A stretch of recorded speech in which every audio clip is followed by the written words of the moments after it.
بسم اللہ الرحمن الرحیم۔ السلام علیکم ورحمۃ اللہ وبرکاتہ۔ ہمارا آج کا موضوع خانہ کعبہ کی تاریخ پر ہے کہ حضرت ابراہیم علیہ السلام نے خانہ کعبہ کی تعمیر حضرت آدم علیہ السلام کی بنائی ہوئی بنیادوں پر کیسے کی۔ بنو قریش کو خانہ کعبہ کو دوبارہ تعمیر کرنے کی ضرورت کیوں پیش آئی۔ حضرت عبداللہ بن زبیر رضی اللہ تعالیٰ عنہ نے رسول کریم کی خواہش پر خانہ کعبہ کو کس شکل میں دوبارہ تعمیر کروایا۔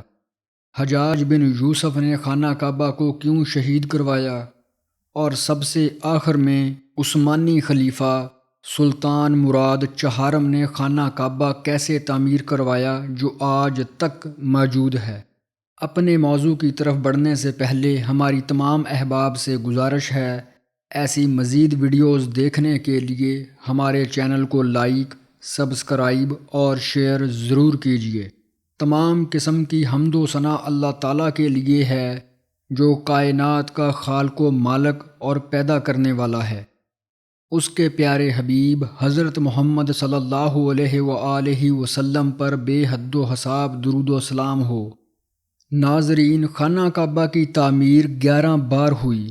سب سے پہلے فرشتوں نے بنایا، دوسرے نمبر پر حضرت آدم علیہ السلام نے بنایا، تیسرے نمبر پر حضرت شیث علیہ السلام نے تعمیر کیا، چوتھے نمبر پر حضرت ابراہیم علیہ السلام نے تعمیر کیا، پانچویں نمبر پر عمالقہ نے بنایا، چھٹے نمبر پر جرہم نے تعمیر کیا، ساتویں نمبر پر قصہ بن کلاب نے تعمیر کی، آٹھویں نمبر پر بنو قریش نے دوبارہ تعمیر کی، نویں نمبر پر حضرت عبداللہ بن زبیر رضی اللہ تعالیٰ عنہ نے رسول کریم کی خواہش کے مطابق تعمیر کی، 10ویں نمبر پر حجاج بن یوسف نے خانہ کعبہ کو شہید کر کے دوبارہ تعمیر کروایا، اور سب سے آخر اور 11ویں نمبر پر سلطان مراد چہارم نے 1004 ہجری میں خانہ کعبہ کو تعمیر کروایا جو آج تک ویسے کا ویسا ہی ہے۔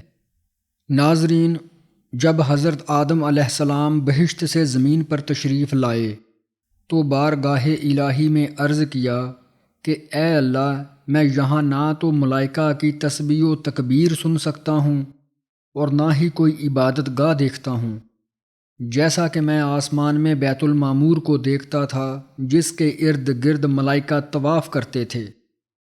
جواب الہی آیا کہ جاؤ، جہاں ہم نشان بتائیں وہاں کعبہ بنا کر اس کے ارد گرد طواف کر لو اور اس کی طرف نماز بھی ادا کرو۔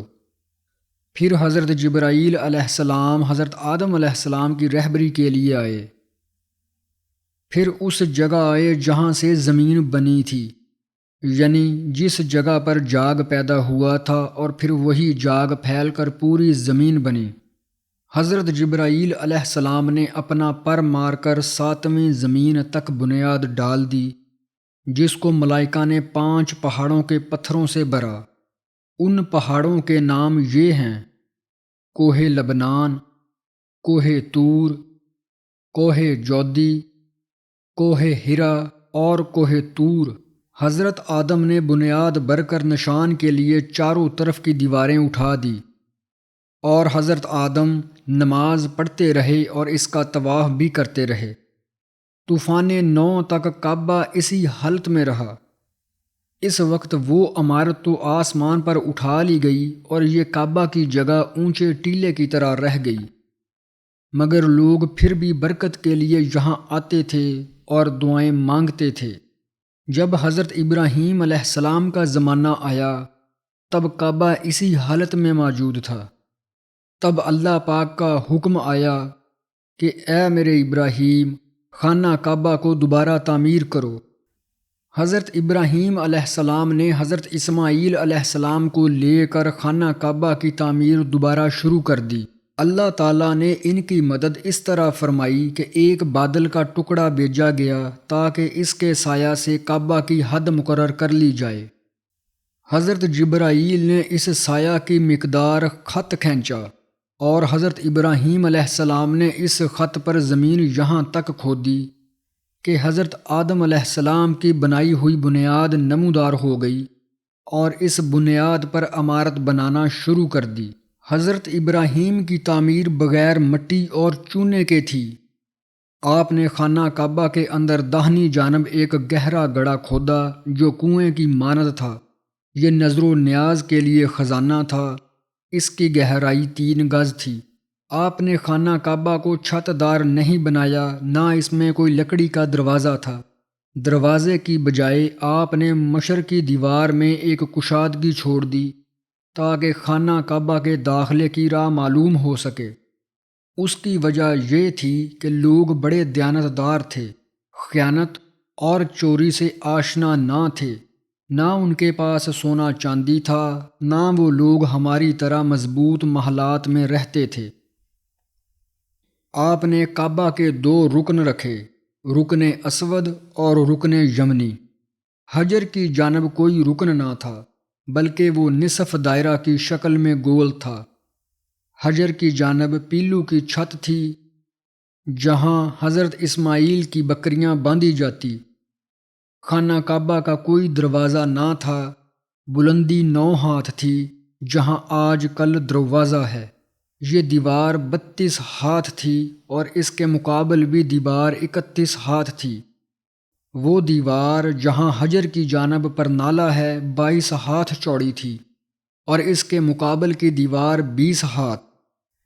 بعض لوگوں کا سوال ہے کہ خلیل اللہ نے کیوں بغیر گارے اور چونے کے خانہ کعبہ کی تعمیر کی؟ لکڑی وغیرہ کا دروازہ کیوں نہیں رکھا؟ چھت کیوں نہیں بنائی؟ ایک دروازہ داخلے کے لیے اور ایک باہر جانے کے لیے کیوں نہیں رکھا؟ حجر اسماعیل کو گول کیوں بنایا؟ پیلو کی چھت کیوں بنائی اور اسے پتھر سے کیوں تعمیر نہیں کیا؟ ان تمام باتوں کا مختصر جواب یہ ہے کہ آپ نے خانہ کعبہ کو بغیر گارے، چونے، دروازے اور چھت کے اس لیے بنایا کہ اس دور میں مختلف قسم کے آلات، لوہے کا سامان اور لکڑی چیرنے کے اوزار نہ تھے۔ مکہ میں چونکہ سوائے حضرت ابراہیم، حضرت اسماعیل اور بنو جرہم کے قبیلے کے علاوہ اور کوئی نہ تھا، اور خانہ کعبہ کا اندرونی حصہ کچا تھا، لہٰذا کسی چھت یا دروازے کی ضرورت نہ تھی اور نہ ہی نکلنے اور داخل ہونے کے لیے علیحدہ علیحدہ دروازوں کی ضرورت تھی۔ حجر اسماعیل کو آپ نے اس لیے گول بنایا کہ کعبہ کی سامنے والی دیوار بھی گول تھی، اور پیلو سے اس کو اس لیے بنایا تاکہ وہ بنیاد کعبہ میں داخل نہ ہو مگر اس سے خارج بھی نہ سمجھا جائے۔ بہرحال انبیاء کرام کوئی ایسا کام نہیں کرتے جس میں اللہ تعالیٰ کی مرضی شامل نہ ہو، باقی اللہ تعالیٰ بہتر جانتا ہے۔ معزز ناظرین، اب ذکر کرتے ہیں کہ بنو قریش نے خانہ کعبہ کی تعمیر دوبارہ کیوں کی۔ مشہور یہی ہے کہ قریش نے رسول کریم کی ولادت کے 35 سال بعد خانہ کعبہ کی تعمیر کی۔ انہوں نے حجر کی جانب سے 6 ہاتھ اور 1 بالشت کم کر دیا، کیونکہ حلال مال سے جو چندہ انہوں نے تعمیر کے لیے جمع کیا وہ کافی نہ تھا۔ قریش نے حجر کے پیچھے سے ایک چھوٹی سی گول دیوار بنا دی تاکہ لوگ اس کے پیچھے سے طواف کریں، اور اس کے دروازے کو زمین سے بلند کر دیا اور پتھروں سے اسے مضبوط کر دیا تاکہ سیلاب اس کے اندر داخل نہ ہو سکے، اور جسے چاہیں نہ جانے دیں۔ انہوں نے دروازہ ایک ہی رکھا، غار کعبہ کو بھی باقی رکھا، یعنی جو بطور خزانہ کعبہ کے استعمال ہوتا تھا۔ کعبہ کے اندر انہوں نے 2 صفوں میں 6 ستون رکھے، ہر صف میں 3 ستون تھے، ایک چھت اور ایک پرنالہ تھا جو حجر اسماعیل کی طرف تھا۔ اس سے بیشتر کعبہ کی چھت نہ تھی، بلندی 18 ہاتھ، حجر کی جانب کوئی ستون نہ تھا۔ اس وقت کے لوگ خانہ کعبہ کی اتباع میں اپنے گھر گول بنایا کرتے تھے۔ سب سے پہلے حمید بن زہیر نے اپنا گھر مربع بنایا۔ قریش نے کعبہ کی تعمیر اس لیے دوبارہ کی کیونکہ ایک عورت نے کعبہ کو دونی دی تو ایک شرارہ غلاف کعبہ پر بیٹھ گیا اور آگ لگ گئی، ہر سمت سے دیواریں پھٹ کر کمزور ہو گئی۔ قریش کی تعمیر سے بیشتر کعبہ کی تعمیر میں مٹی یا چونا لگایا گیا تھا۔ باہر کی جانب دیواروں کے اوپر سے پردے ڈالے جاتے اور اندرونی جانب میں بالائی حصہ سے پردے باندھے جاتے۔ قریش نے کعبہ کی تعمیر گارے سے کی۔ جس نے یہ عمارت گارے سے بنائی اس کا نام باقوم رومی تھا۔ باقوم رومی ایک ممار تھا جو ساحل عرب پر تجارت کرتا تھا۔ ایک دفعہ لکڑیاں بھر کر لایا تو کشتی جدہ کے قریب ٹوٹ گئی۔ قریش کو پتہ چلا تو انہوں نے یہ لکڑی کعبہ کی چھت کے لیے خرید لی اور کشتی والوں کو اجازت دے دی کہ وہ اپنا مال مکہ میں لے جا کر بیچ لیں، ان سے ٹیکس نہیں لیا جائے گا، اور باقوم سے انہوں نے چھت بنوائی۔ معزز ناظرین، اب ذکر کرتے ہیں حضرت عبداللہ بن زبیر نے جو خانہ کعبہ کو تعمیر کروایا تھا۔ حضرت عبداللہ بن زبیر نے 3 دن تک استخارہ کرنے کے بعد کعبہ کو بالکل زمین کے برابر کر دیا اور حضرت ابراہیم کی بنیاد کو کھدوایا تو دیکھا وہ 6 ہاتھ اور 1 بالشت حجر اسماعیل میں داخل ہے، لہٰذا آپ نے انہی کی بنیادوں پر تعمیر کی۔ ایسا انہوں نے حضرت عائشہ کی حدیث کی بنا پر کیا۔ آپ نے اس کی بلندی 27 ہاتھ رکھی تاکہ عرض کے مناسب ہو سکے۔ ایک دروازہ داخلے کے لیے اور ایک باہر جانے کے لیے بنایا۔ یہ دونوں دروازے زمین کی سطح کے برابر تھے۔ ہر دروازے کی لمبائی 11 ہاتھ تھی اور ہر ایک کے 2 کواڑ تھے۔ آپ نے کعبہ کے 4 ستون بنوائے۔ آپ کے زمانے میں یہ چاروں ستون چومے جاتے حتیٰ کہ آپ شہید کر دیے گئے اور خانہ کعبہ کو گرا دیا گیا۔ آپ نے رکن شامی کی طرف ایک زینہ اوپر جانے کے لیے بنایا، سونے سے اسے مزین کیا اور چھت پر پرنالہ رکھا جو حجر اسماعیل میں گرتا تھا۔ حضرت عبداللہ بن زبیر نے خانہ کعبہ کی تعمیر چونے سے کروائی جو یمن سے منگوایا گیا۔ آپ نے تعمیر ایک پگھلے ہوئے رنگ سے کی جس میں درس ملی ہوئی تھی۔ درس ایک قسم کی زرد گھاس ہوتی ہے جس سے کپڑے رنگے جاتے ہیں جو یمن میں پیدا ہوتی تھی۔ جب آپ تعمیر سے فارغ ہوئے تو آپ نے اس کے اندر مشک وغیرہ بھروایا اور دیواروں کو باہر کی جانب مشک سے لپوایا اور دیبا کا پردہ ڈلوایا۔ بعض مورخین نے لکھا ہے کہ کتان مصری کا غلاف ڈالا۔ یہ دن عجیب تھا۔ اس دن بہت سے غلام آزاد کیے، بہت سے اونٹ ذبح کیے اور بہت سی بکریاں ذبح کی۔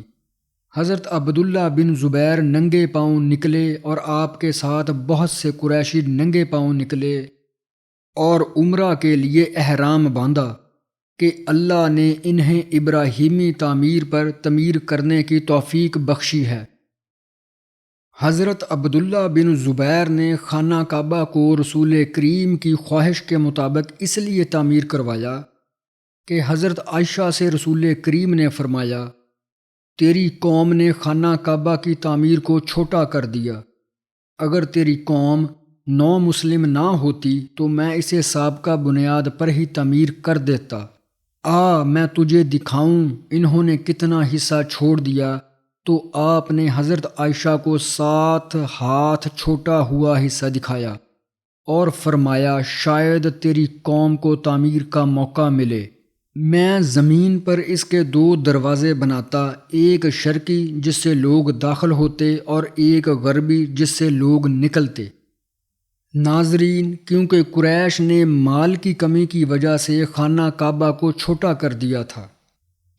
معزز ناظرین، اب ذکر کرتے ہیں حجاج بن یوسف کی تعمیر کا۔ حضرت عبداللہ بن زبیر رضی اللہ تعالی عنہ کی شہادت کے بعد حجاج بن یوسف نے عبد الملک بن مروان کو لکھا کہ ابن زبیر نے کعبہ میں اضافہ کیا ہے، ایک دروازہ بڑھا دیا ہے، کیا میں پرانے زمانے کی تعمیر کے مطابق نہ کر دوں؟ اس کے بعد حجاج بن یوسف نے کعبہ کو گرا کر قریشی بنیاد کے مطابق اسے بنا ڈالا اور مغربی دروازہ بند کر دیا اور مشرقی دروازے کو سطح زمین سے بلند کر دیا۔ خانہ کعبہ کی ہر ایک چیز ابن زبیر کی بنائی ہوئی ہے سوائے اس دیوار کے جو حجر میں ہے، وہ حجاج بن یوسف کی بنائی ہوئی ہے۔ ناظرین، اب حجاج بن یوسف کے ظلم کا تذکرہ کرتے ہیں۔ جب حجاج ظالم مکہ مکرمہ میں داخل ہوا، اہل مکہ پر نہایت دردناک مظالم ڈھائے گئے اور تقریباً 17,000 لوگ شہید ہوئے۔ پھر حرم پاک میں موجود 7,000 طواف کرنے والوں کو شہید کیا گیا۔ خواتین کی بے حرمتی، بچوں کو ذبح کیا اور خانہ کعبہ پر تھوکا اور حجر اسود کو اکھاڑ کر لے گیا۔ اس دوران 3 ہفتے تک طواف نہ ہو سکا اور نہ ہی نماز با جماعت کا کوئی انتظام ہو سکا۔ صرف چند حاجی بچ گئے۔ اسلامی تاریخ کے ممتاز مورخین نے اس فتنے کو تاریخ کا بہت بڑا فتنہ قرار دیا۔ اسی طرح کے اور ایسے 11 فتنے مکہ مکرمہ اور خانہ کعبہ پر گزرے جو المناک سانحے تھے۔ معزز ناظرین، اب ذکر کرتے ہیں سلطان مراد چہارم کی تعمیر کا۔ سلطان مراد چہارم بن سلطان احمد سلاطین آل عثمان سے تھا۔ اس کی تعمیر کا سبب یہ ہوا کہ بدھ کے دن 8 بجے 19 شعبان کو مکہ اور اس کے اطراف سخت بارش ہوئی تو سیلاب مسجد حرام میں داخل ہوا اور خانہ کعبہ کے دروازے کے قفل سے 2 میٹر اوپر ہو گیا۔ اس کے اگلے دن جمعہ رات کو عصر کے وقت کعبہ کی شامی دیوار دونوں طرف سے گر گئی اور اس کے ساتھ مشرقی دیوار کا کچھ حصہ بھی گر گیا۔ وہ شامی دیوار گر گئی جو حجاج بن یوسف نے تعمیر کی تھی اور چھت کا بھی کچھ حصہ گر گیا۔ سلطان مراد نے کعبہ کو بنانے کا حکم دیا۔ اس کی تعمیر 1040 ہجری میں مکمل ہوئی۔ جس طرح حجاج نے بنائی تھی اسی طرح سلطان مراد نے بنوائی۔ سلطان مراد کی تعمیر آج ہمارے اس دور تک باقی ہے۔ حضرت ابراہیم کی تعمیر اور قریش کی تعمیر کے درمیان 2645 سال کا فاصلہ ہے۔ قریش اور حضرت عبداللہ بن زبیر کی تعمیر کے درمیان 82 سال کا فاصلہ ہے۔ حضرت عبداللہ بن زبیر اور حجاج کی تعمیر کے درمیان 10 سال کا فاصلہ ہے، اور حجاج اور سلطان مراد کی تعمیر میں 966 سال کا فاصلہ ہے۔ معزز ناظرین، آج کل بھی حرم مقدس کی توسیع پر ایک بڑے منصوبے کے تحت کام ہو رہا ہے۔ چند سال قبل خانہ کعبہ کا سونے کا دروازہ پاکستانی کاریگروں کی زیر نگرانی تعمیر ہوا۔ یہ بات سعودی عرب سے آنے والے ایک پاکستانی ملک اطہر حسین نے بتائی، جنہوں نے خانہ کعبہ کے دروازے کی تعمیر میں خدمات بلا معاوضہ انجام دی۔ انہوں نے بتایا کہ تقریباً 400 سال بعد خانہ کعبہ کا دروازہ مرمت کر کے دوبارہ لگایا جانا تھا۔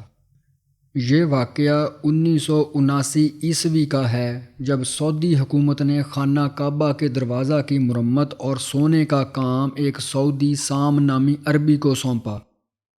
سام کو ایسے کاریگر کی تلاش تھی جو اس بامقصد اور ذمہ دار خالص مذہبی فریضہ کو انجام دے سکے۔ اس تلاش میں انہوں نے ملک اطہر حسین کا انتخاب کیا۔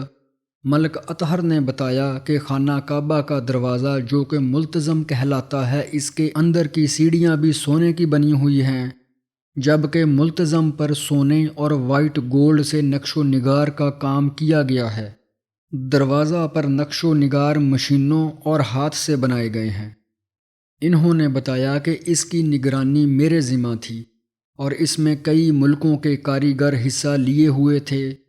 خانہ کعبہ کے اس دروازے کی تیاری میں ایک اور خوش قسمت پاکستانی حاجی محمد اسماعیل صاحب بھی ہیں، جن کا تعلق بہاولپور اویس نگر سے ہے۔ معزز ناظرین، خانہ کعبہ کے متعلق رسول کریم کی حدیث مبارک ہے کہ کعبہ کو ایک حبشی چھوٹی پنڈلیوں والا ڈھائے گا۔ یہ قیامت کی نشانیوں میں سے ایک نشانی ہے۔ معزز ناظرین، خانہ کعبہ کا طواف کرنا اور اس کی زیارت کرنا اور حجر اسود کو چومنا بڑی سعادت مندی کی بات ہے۔ ہماری دعا ہے کہ اللہ تعالی ہم سب کو اس سعادت کی توفیق عطا فرمائے تاکہ ہم بھی اللہ تعالیٰ کے گھر کی زیارت کر سکیں۔ امید ہے آپ سب کو آج کا یہ موضوع پسند آیا ہوگا۔ اس طرح کی مزید ویڈیوز دیکھنے کے لیے ہمارے چینل کو لائک، سبسکرائب اور شیئر ضرور کیجیے۔ ملتے ہیں اگلی ویڈیو میں ایک نئے موضوع کے ساتھ۔ تب تک اپنا خیال رکھیے۔ اللہ حافظ۔